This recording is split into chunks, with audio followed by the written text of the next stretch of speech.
10 વાગ્યા પછી રાત્રે રસોડું બંધ કરી દેવામાં આવશે।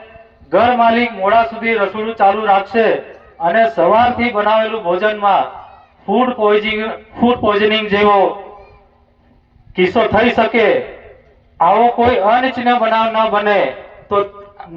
બને તેની સંપૂર્ણ જવાબદારી લગ્ન કરનાર, ઘર માલિક અને મહાડું લાવનારની રહેશે।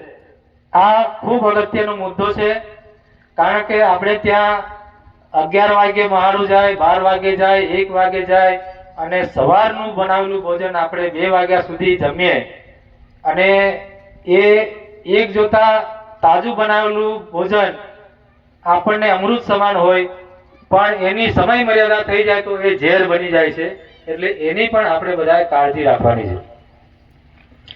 પેટા નિયમ 2 નો 13મો ભાગ, બંગડી પહેરાવવા માટે લગ્ન રીતની રકમ આપ્યા પછી છોકરા પક્ષ અને છોકરી પક્ષે બંને પક્ષે 5-5 હજાર બંગડી પહેરાવાનો ખર્ચ કરવાનો રહેશે। આ ફરી વાંચી જાઉં છું, આ તમારા માટે પણ ખૂબ અગત્યનો મુદ્દો છે।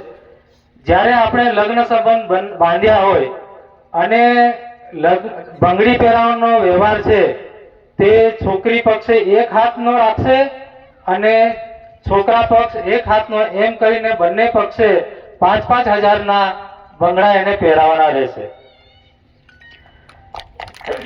પેટા નિયમ 2 નો 14મો ભાગ, વર પક્ષ તરફથી કોઈ પણ પ્રકારના સોના ચાંદીના ગહેણા આપવામાં આવશે નહીં।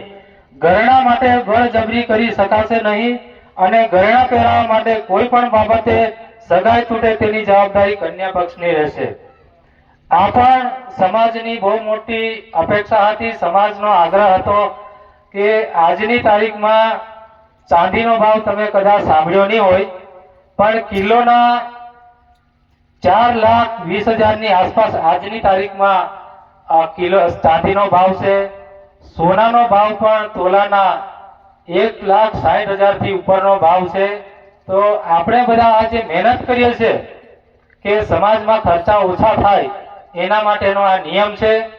અને કદાચ તમને બધાની ઈચ્છા હોય કે મારે મારી વહુને ઘરેણાં પહેરાવા છે, તો લગ્ન કરીને આવે અને તમે શાંતિથી તમારા ઘરમાં 1-2 મહિનો રહે અને 1 વર્ષ સુધી નવલી નાડી દેખાય એવી રીતના તમે ફૂલ ઘરેણાં પહેરાવજો તો અમને બધાને ગમશે। નિયમ નંબર 3, સગાઈ તોડવા અથવા લગ્ન ભંગ બાબતે દંડ। પેટા નિયમ 1-3 નો 1લો ભાગ, જો ફક્ત ગોળ દાણા થયા હોય અને સગાઈ તોડવામાં આવે તો 25,000 નો દંડ થશે। પહેલા આપણે 11,000 હતા, એના બદલે આપણે 25,000 કર્યા છે। પેટા નિયમ 3 નો 2જો ભાગ, જો લગ્નની રીતની રકમ અપાઈ ગઈ હોય અને સગાઈ તોડાય તો 1,50,000 નો દંડ થશે,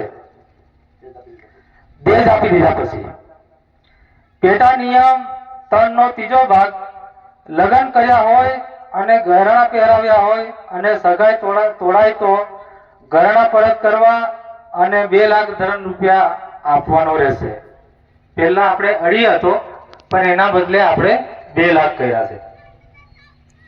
પેટા નિયમ 3 નો 4થો ભાગ, લગ્ન કર્યા વગર સામાજિક સંસાર માંડેલ હોય, જો કોઈ છોકરો છૂટો થવા માંગતો હોય તો તેણે આપેલ રીતની રકમ ફોક કરી 1 લાખ રૂપિયા દંડ છોકરી પક્ષને આપવો પડશે।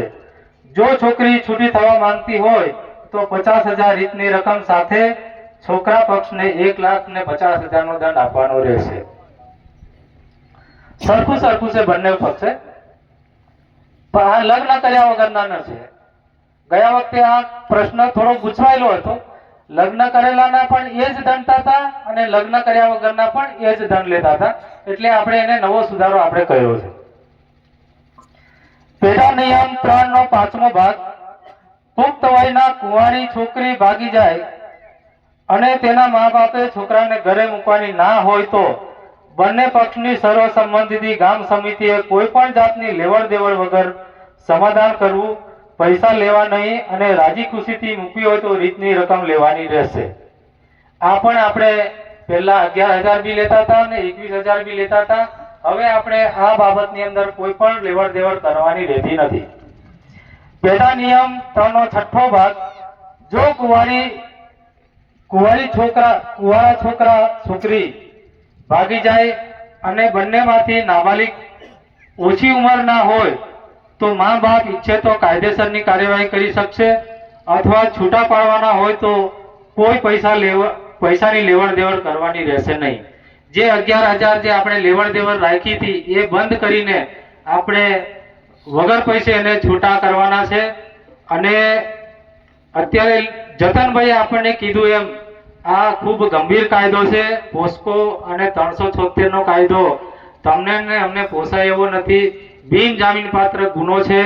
એટલે ઓછી ઉંમરની છોકરીઓ કોઈ ઘર ના કરે અને આટલા બધા વાલી બેઠા છે એમના છોકરાઓ પણ ઓછી ઉંમરના કોઈ છોકરીને બગાડી ના જાય એ પણ તમારે કાળજી રાખવાની છે. અને આની અંદર સમાજ કોઈ પણ જાતની મદદ તમને કરશે નહીં. નિયમ નંબર 4, પ્રેમ લગ્ન અને સામાજિક શિસ્ત. પેટા નિયમ 4 નો પહેલો ભાગ, લોહીના સંબંધમાં કે એક જ જાતિના લગ્ન કરનારને 2,50,000 નો દંડ થશે. પેટા નિયમ 4 નો બીજો ભાગ, આદિવાસી સમાજ સિવાય અન્ય સમાજમાં લગ્ન કરે અથવા ભાગી જાય તો 5 લાખ દંડ થશે અને દંડ સમિતિમાં જમા કરવાનો રહેશે. અને મા બાપની સંમતિ વગર ભાગી ગયા હોય અથવા કોર્ટ મેરેજ કર્યા હોય તો તાજેતરમાં જાહેર થયેલા મા બાપની મરજી વિરુદ્ધ લગ્ન એક્ટ હેઠળ સરકારશ્રીના નિયમ મુજબ મા બાપ કાયદેસરની કાર્યવાહી કરશે.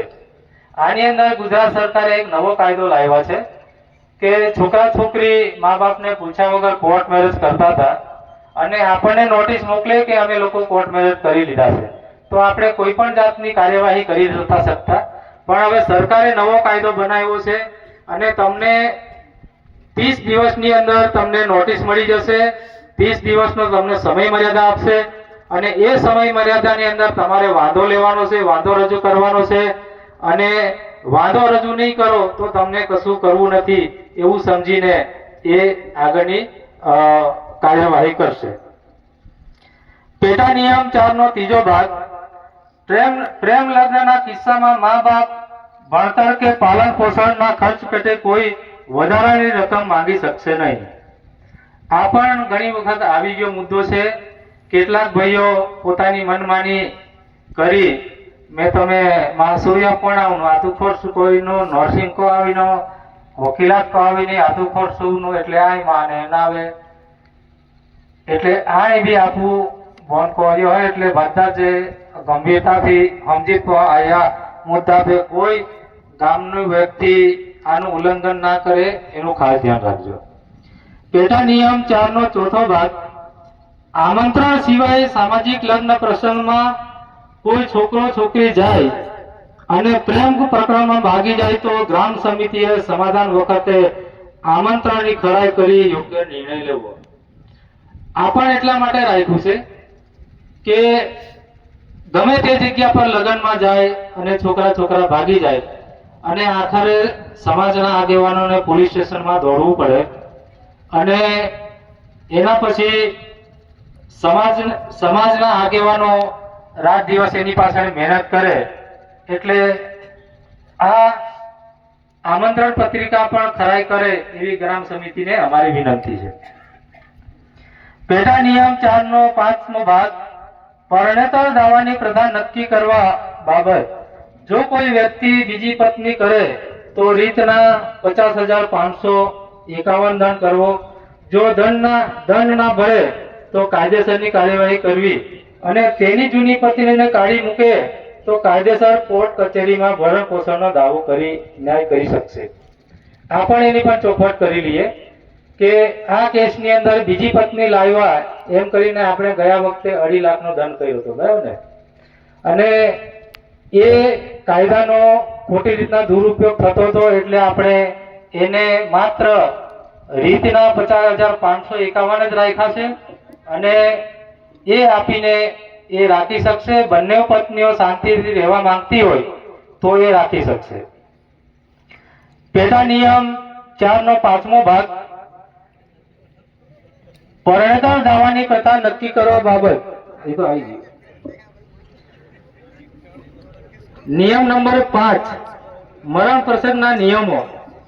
થોડુંક જ રહ્યું છે ભાઈ. હવે પેટા નિયમ 5નો 1લો ભાગ, મરણ સમયે કોઈએ પણ અનાથ